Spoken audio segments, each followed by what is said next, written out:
Workers, comrades, and all who feel the invisible weight pressing upon your shoulders, listen closely. For the greatest chains are not those forged of iron, but those forged of illusion. And the moment you understand the system that governs your life, that shapes your hunger, your time, your exhaustion, your dreams, that is the moment the system begins to lose its power over you. You have been taught to believe that the world as it stands is natural, eternal, unquestionable. You have been told that inequality is a result of talent, that poverty is a personal failing, that wealth is the reward of virtue, and that the structure of society is as immovable as the mountains. But I tell you this with clarity, sharpened by history itself. The world you see is not the result of nature, it is the result of design. A design created to serve one class at the expense of another. From the factories to the fields, from the offices to the vast digital spaces of modern capital, the essence remains unchanged. The many produce, and the few take. The ruling class has wrapped its domination in the language of opportunity and freedom, yet the freedom granted is merely the freedom to sell the only thing the worker truly owns, their labor power, in exchange for a wage that never matches the value they create. The system thrives by ensuring that those who build the world can never fully enjoy it. Look around you, towering wealth amassed by hands that never touch the soil, never sweat. At a machine, never feel the burn of long shifts or the anxiety of shrinking wages. Entire industries built on your backs, yet you stand before them empty-handed.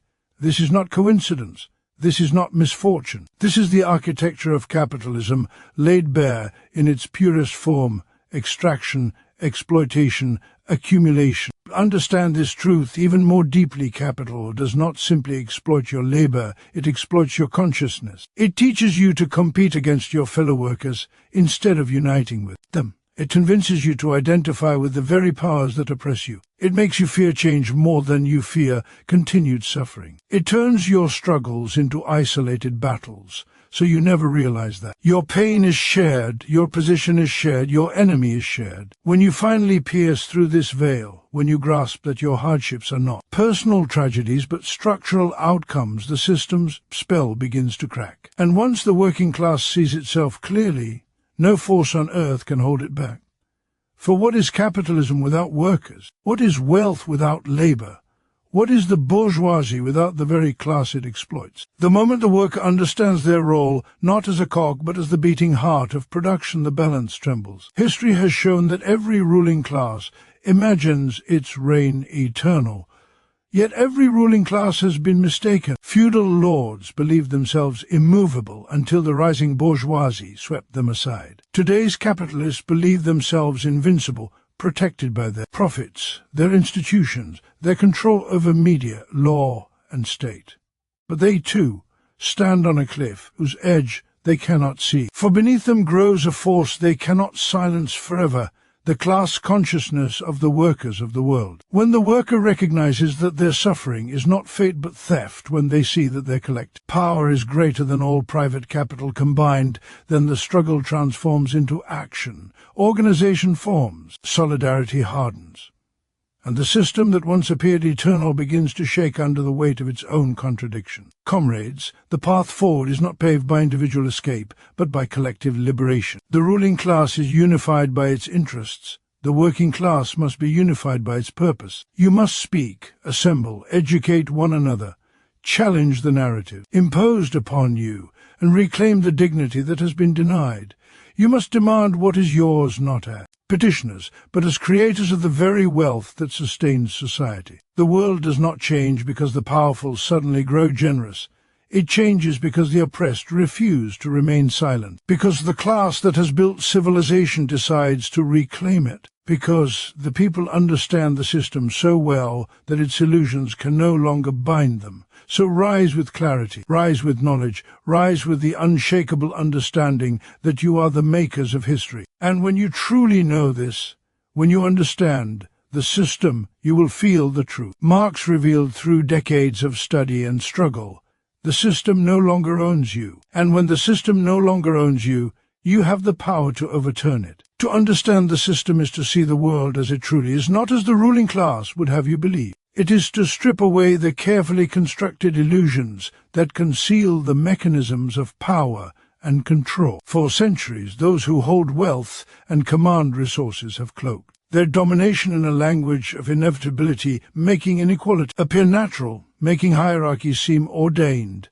making exploitation appear a moral transaction between effort and reward. Yet when the veil is lifted, the workings of the system are revealed not as inevitability but as design. The structures that govern our lives, the patterns that dictate who eats and who starves, who prospers and who labors endlessly, are not accidents of fate. They are deliberate constructions intended to concentrate power in the hands of a few, while persuading the many to accept their oppression as an unchangeable reality. This is the cunning genius of capitalism. It thrives not only on material extraction, but on psychological submission, teaching the worker to internalize the logic of their own exploitation. To understand the system is to recognize that the suffering endured by millions is neither random nor deserved, that poverty is not a reflection of personal inadequacy, and that wealth is not evidence of virtue or effort, but of ownership and control over the labor of others. When the system is understood, the invisible chains become visible. Every wage, every contract, every contractually bound hour reveals itself as a transaction, in which value is extracted from labor and accumulated in private coffers. What appears to be fair compensation is, in fact, a fraction of the wealth the worker produces. The surplus value, the excess of what labor creates beyond what is necessary to sustain the laborer, is appropriated by the capitalist, transformed into profit, and reinvested to perpetuate the cycle of exploitation. The machinery of production, the technology, the resources, and even the legal frameworks are all instruments of maintaining this imbalance. They are not neutral, they serve the interests of the few while masking the interests of the many. When the worker sees this clearly, they recognize that what they have been trained to accept as the natural order is nothing more than a social relation imposed and enforced by the dominant class. The system's power lies not only in its control over material resources, but in its ability to shape consciousness. From the earliest stages of life, individuals are socialized to believe in meritocracy, in competition, in the supposed fairness of wages and markets. The ideology of capitalism is taught as if it were a law of nature, an inevitability embedded in the very fabric of existence. Education, media, religion, and culture all play their part in convincing the worker that inequality is just, that hierarchy is necessary, and that resistance is futile. The worker comes to see themselves as alone in struggle, responsible for their own misfortune, while the structural causes of their deprivation remain hidden behind layers of rhetoric. To understand the system is to break through this psychological oppression. It is to recognize that the failures of the individual are inseparable from the failures of the system, that the deprivation of many is the enrichment of a few, and that the myths of individual blame and personal limitation are tools designed to prevent solidarity, to prevent collective action, and to maintain the dominance of capital. Exposing the system is not a mere intellectual exercise. It is a revolutionary act. It transforms perception into clarity, ignorance into awareness, passivity into potential. Once the mechanisms of exploitation are understood, the worker can see the full scope of their own power. Every hour worked, every product created, every service rendered is a demonstration of human labor's capacity to shape the world. The capitalist depends entirely on this labor, yet would have the worker believe that labor is powerless, that the system's hierarchy is eternal, that resistance is hopeless. This is the greatest deception of all. Knowledge of the system reveals that the balance of power is not fixed. It is contingent upon the willingness of the majority to accept subjugation. The system only survives because those who produce do not recognize their own indispensability. Once they do, the foundation of capitalist authority is shaken. Understanding the system also reveals the contradictions that lie at its core. Capitalism promises growth, abundance, and innovation, yet it produces inequality, waste, and crisis. It demands competition among workers, yet depends on their cooperation. It preaches freedom, yet enforces dependence through wage slavery. It claims to reward merit, yet is founded on inheritance, ownership, and monopolization. These contradictions are not anomalies but intrinsic features of the system. Recognizing them allows the oppressed to understand that reform alone cannot resolve the fundamental imbalance of power, that the systemic logic of accumulation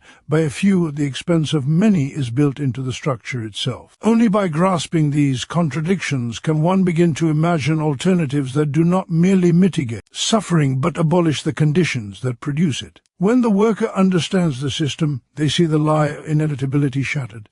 Poverty is not destiny. Wealth is not sacred. Exploitation is not natural. It is social.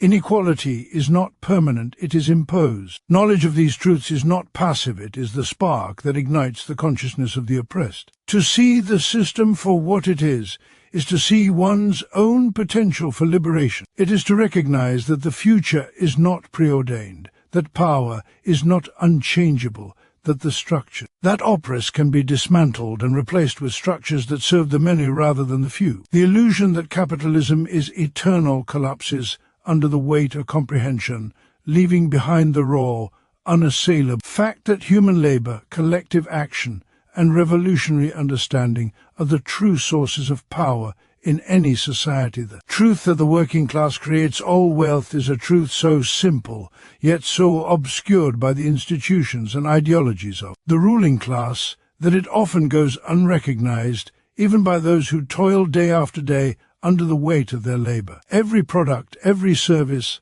every building, every technological innovation, every cultural artifact all originate from the hands, minds, and efforts of the workers. From the farmer who tills the soil, to the miner who extracts the resources of the earth, to the factory worker who assembles goods, to the engineer who designs the machinery, to the teacher who shapes minds, to the care worker who sustains. Life itself, labor, is the source of all material and social wealth. Yet, the fruits of this labor are systematically siphoned away from those who produce them. The worker receives only a fraction of the value they create, while the remainder is claimed as profit by those who do not produce, those who merely own. This fraction, a wage, is presented as fair compensation, yet it is an instrument of exploitation, a legalized theft, demonstration of the structural inequality built into the system itself. The capitalist system functions precisely because it separates the producer from the product of their labor. What the worker creates does not belong to them.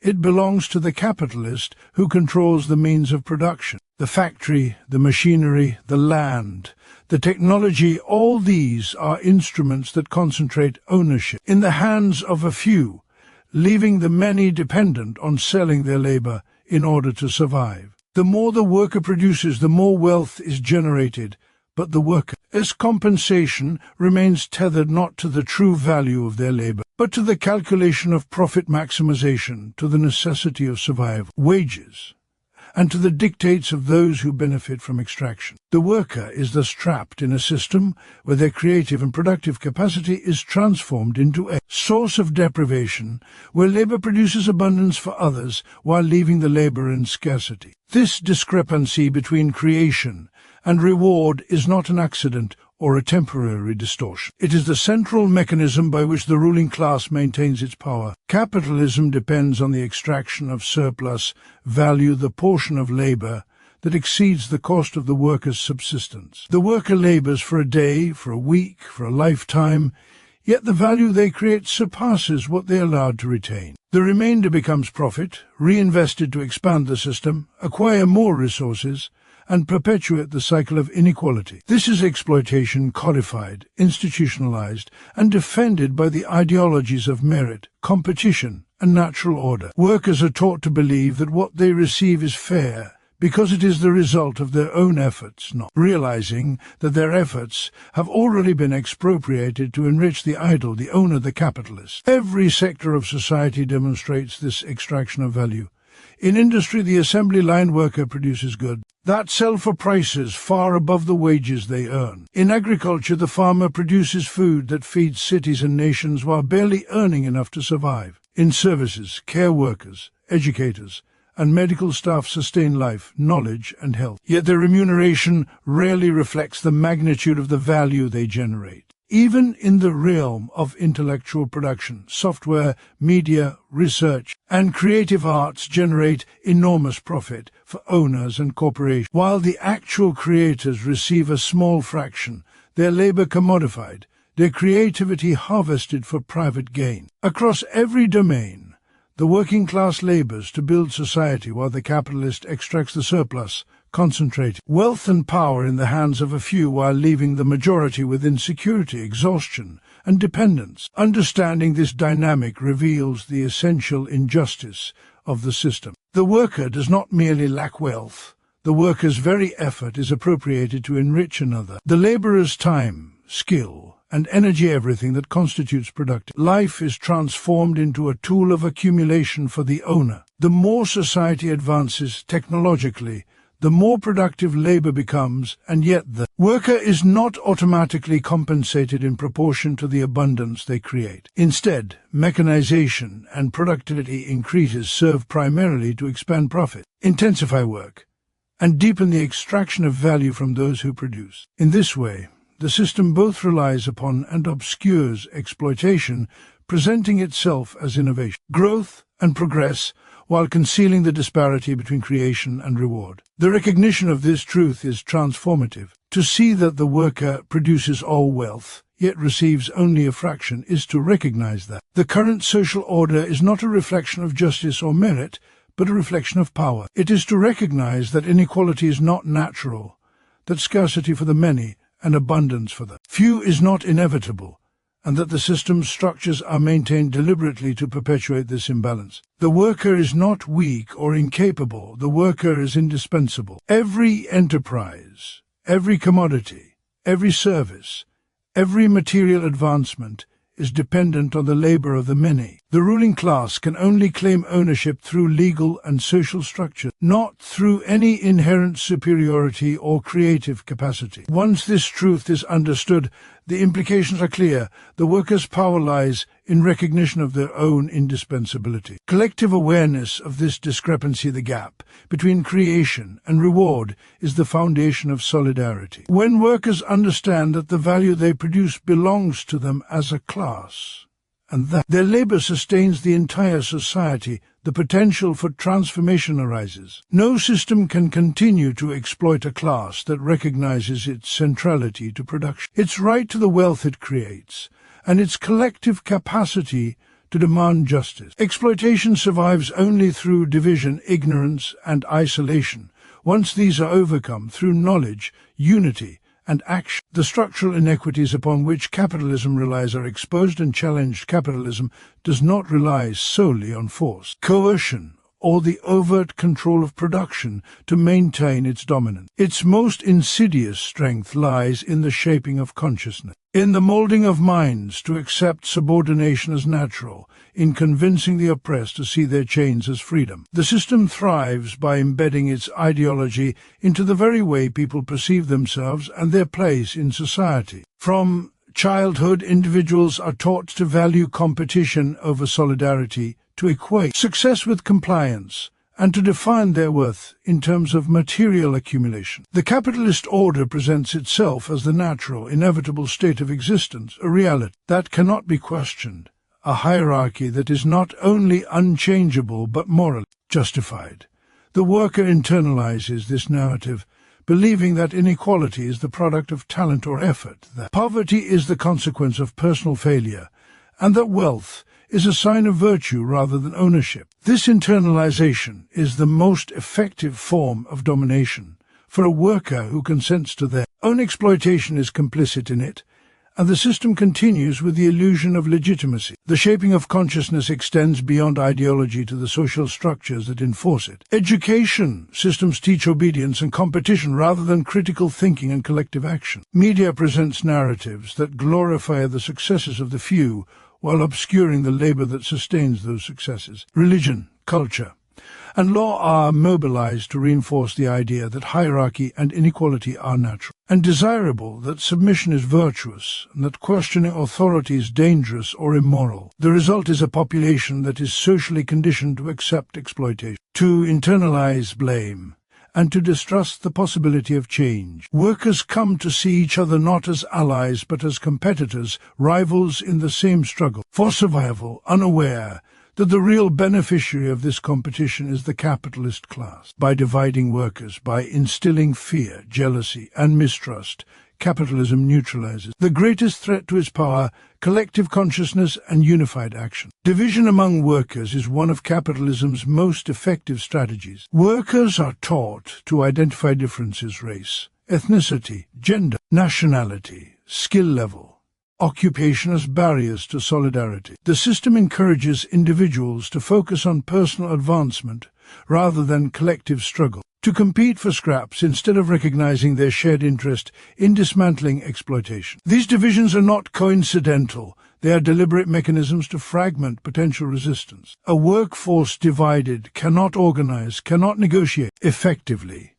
and cannot challenge the concentration of wealth and power. By emphasizing superficial differences while concealing fundamental commonalities, capitalism ensures that the laborers remain disempowered, isolated, and distracted from the reality that their strength lies in unity. Moreover, the system manipulates perception by creating false aspirations and desires. Workers are encouraged to see themselves as consumers first and producers second, to define success in terms of acquisition rather than creation, to measure worth by possessions rather than contribution. The ideology of consumerism obscures the source of wealth, hiding the fact that every commodity, every luxury, every technological advancement is the product of labor. Workers are seduced into complicity by the promise of individual reward, however small, which distracts from the collective exploitation that underpins the system. They become invested in maintaining a structure that enriches the few at their expense, convincing themselves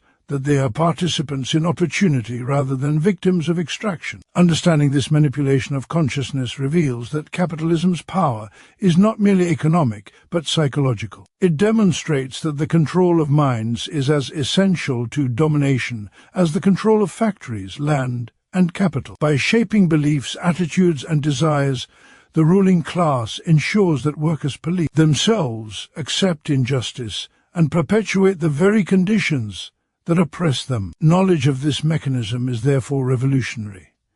When workers recognize that the barriers separating them are artificial, that the narratives they have internalized serve to divide rather than empower, and that their collective labor underpins the entire system, the illusion of inevitability begins to crumble. Awareness of manipulation transforms helplessness into insight, isolation into solidarity, and passivity into the potential for organized resistance. Consequences of this realization are profound. Once workers see the commonality of their interests, they can begin to overcome division and organize. Education becomes a tool for liberation rather than submission. Critical thought replaces indoctrination, and collective action replaces individual striving. The false narratives imposed by capitalism lose their grip as workers recognize the true sources of their exploitation and the real potential of their power. Solidarity becomes a weapon, consciousness becomes a spark, and organization becomes a force capable of challenging and ultimately transforming society. In understanding the ways in which capitalism shapes consciousness and divides the workers, the working class also discovers the methods by which it can resist, reclaim agency, and assert its rightful control over the wealth it produces. History demonstrates that domination has always relied upon control of perception as much as control of material resources. Those who seek to maintain power over others understand that inequality is sustainable only when the oppressed consent to it, when they internalize subordination, when they distrust their own collective strength. Capitalism has perfected this strategy, intertwining economic exploitation with psychological and social manipulation. Every effort to obscure inequality, to redirect blame, to pit worker against worker, is designed to prevent the awakening of collective consciousness. And yet, as knowledge spreads, as workers learn to see through the illusions, as solidarity replaces division, the system's psychological dominion begins to weaken. Understanding the ways in which consciousness is shaped is therefore the first step toward liberation, the precondition for class unity, and the foundation for revolutionary action. Class unity and organization are not mere ideals. They are the engines of historical change and the instruments by which the working class can reclaim its power. The divisions imposed by the ruling class between occupations, regions, races, genders, and skill levels are deliberate, designed to prevent the emergence of a collective force capable of challenging exploitation. Capitalism thrives by ensuring that the workers see themselves as isolated units rather than as members of a shared class with common interests. It is only when these artificial barriers are dissolved, when workers recognize their shared exploitation and their shared potential, that the foundation for true social transformation is laid. Unity is the recognition that every laborer, regardless of trade or station, contributes to the wealth of society, and that the privileges of the few are built upon the toil of the many. Without this recognition, resistance remains fragmented, sporadic, and easily suppressed. But with it, the possibilities for collective action become unstoppable. Organization transforms unity from an abstract concept into concrete power. Class unity without structure is a sentiment. It is solidarity in thought but not in action. Organization binds the dispersed energies of workers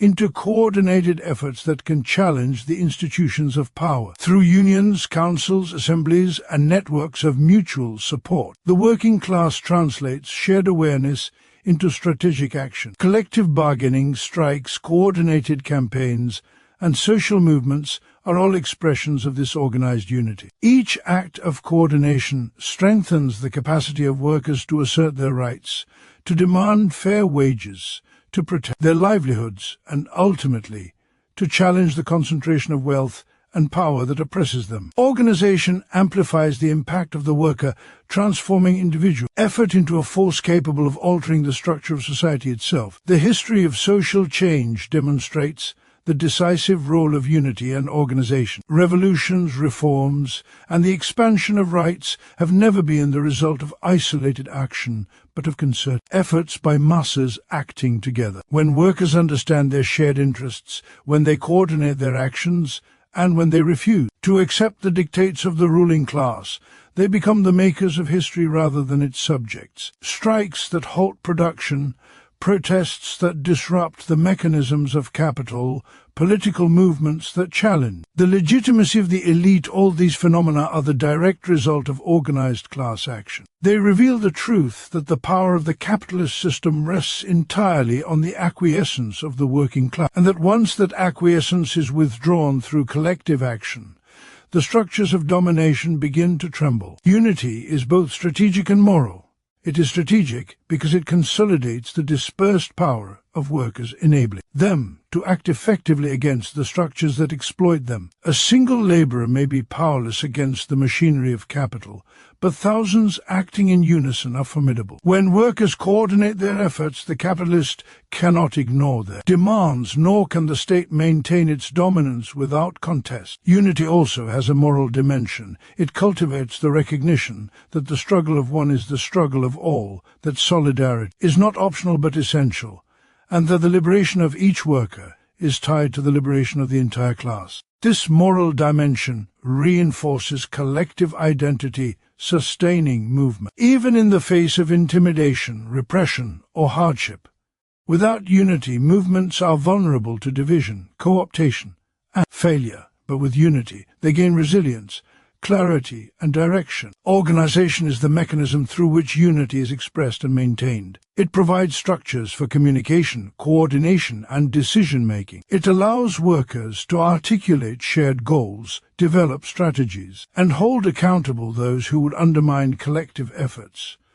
Organization is also defensive. It protects workers from the manipulations of the ruling class, from attempts to divide, distract, or demoralize them. It ensures that collective action is deliberate, sustained, and capable of achieving tangible results. In short, organization transforms the latent power of unity into the active power of change, converting shared awareness into social force. Class unity and organization are not merely tools for negotiating better wages or working conditions.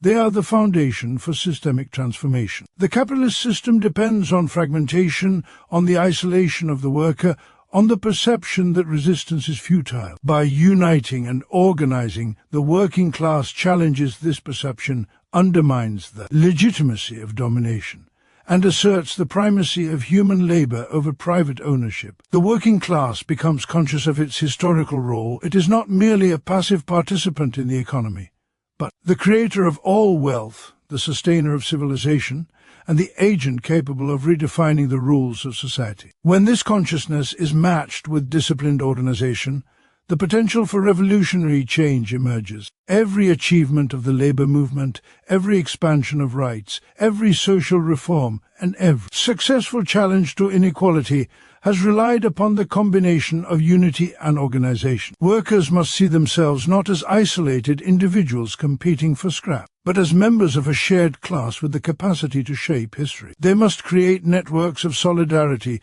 structures for decision-making, and mechanisms for coordinated action. Only then does the latent power of the working class become manifest, capable of confronting not only immediate injustice, but the deeper structures of exploitation, inequality, and oppression that underpin the capitalist order. The lesson is clear. The emancipation of the working class and the transformation of society depend upon the unbroken connection between unity and organization, and upon the recognition that collective action is the only path to true liberation, the awakening of workers to their collective power is the moment the history itself begins to turn. For centuries, the capitalist system has relied upon the labor of the many to enrich the few, yet it persists not through inherent superiority, but through the submission and fragmentation of those who produce society's wealth. The system thrives on ignorance, on division, on the illusion that individual effort alone can secure survival or success. It thrives by convincing the oppressed that their plight is personal, their suffering deserved, and their strength negligible. But the moment the working class perceives its shared power, the foundations of domination tremble. The system is built entirely upon the compliance of those it exploits. Its wealth, its influence, and its authority are contingent, not eternal. When the workers awaken,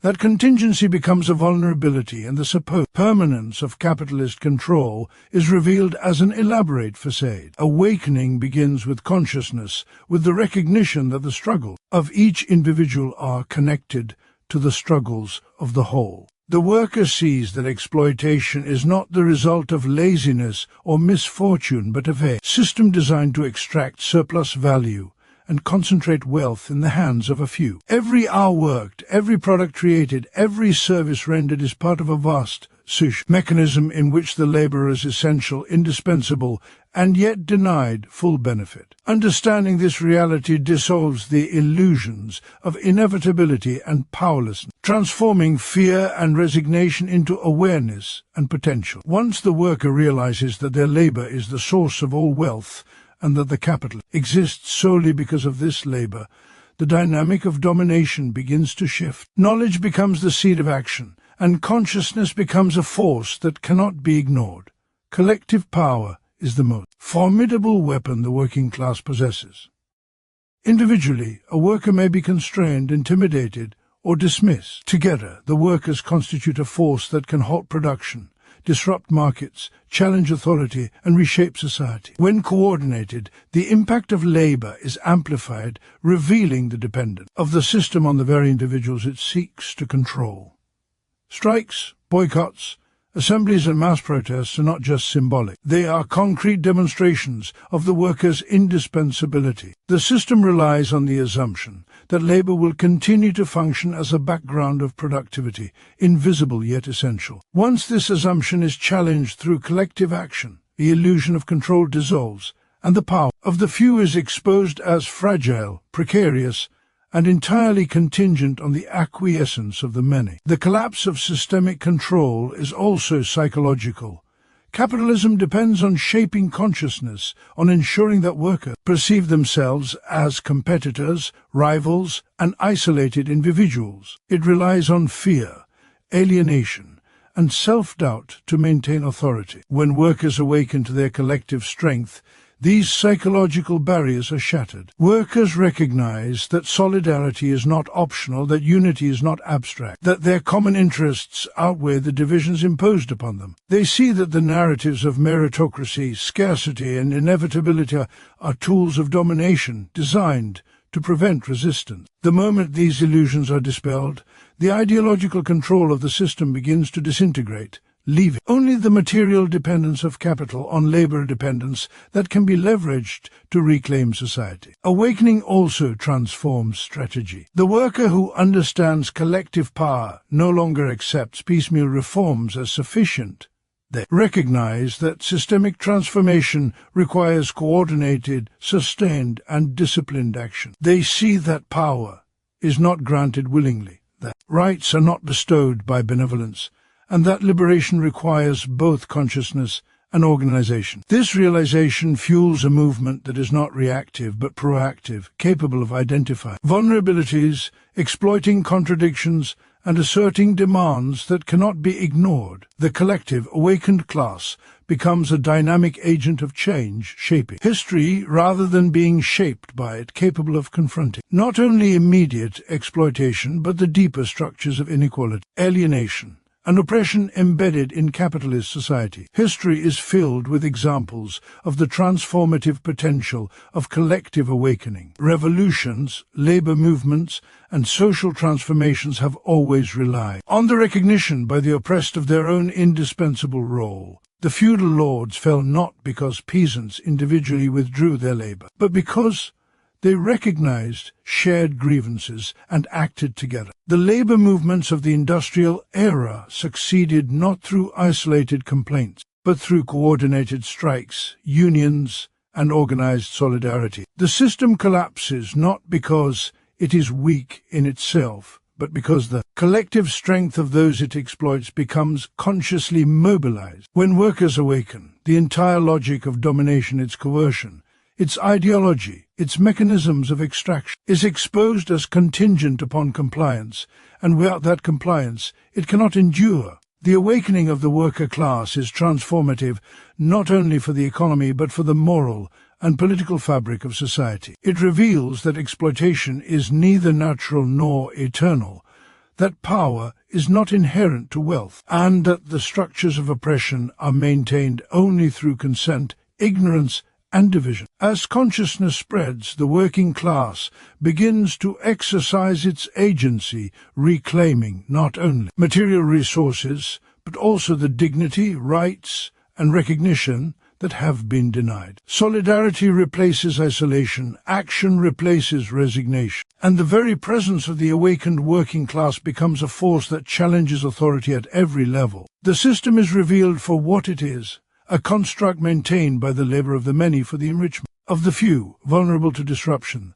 The moment that labor recognizes its collective indispensability. Once the working class awakens, the trajectory of society changes. The apparent permanence of capitalism is exposed as a temporary arrangement, contingent on continued subservience. Struggles once seen as individual hardships are now understood as collective leverage. The worker becomes conscious not only of exploitation but of potential, not only of oppression but of power. When the laboring majority awakens to its shared capacity, the system that has relied on compliance, fragmentation, and psychological submission loses its grip. The mechanisms of control falter under the pressure of organized, united, and self-aware labor, and the latent power of the workers begins to assert itself in ways that cannot be ignored, repressed, or permanently contained. Comrades, the path we have traced is clear, understand. The system shatters the illusions that bind us, revealing exploitation in its raw form, recognizing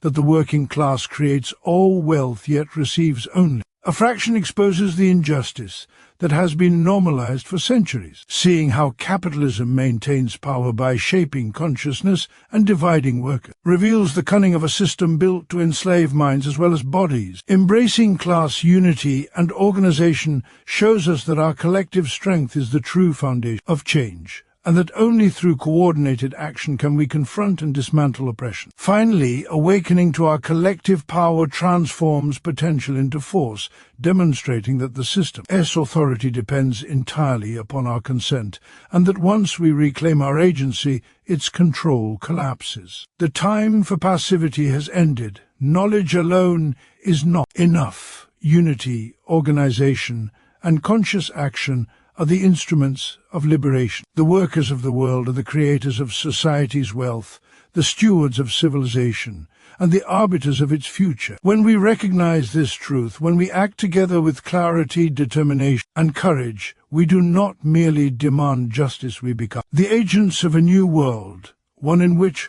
wealth, power, and dignity are shared by all, and oppression is no longer tolerated. History awaits the moment when the many stand together and claim what is rightfully theirs. Let that moment be now.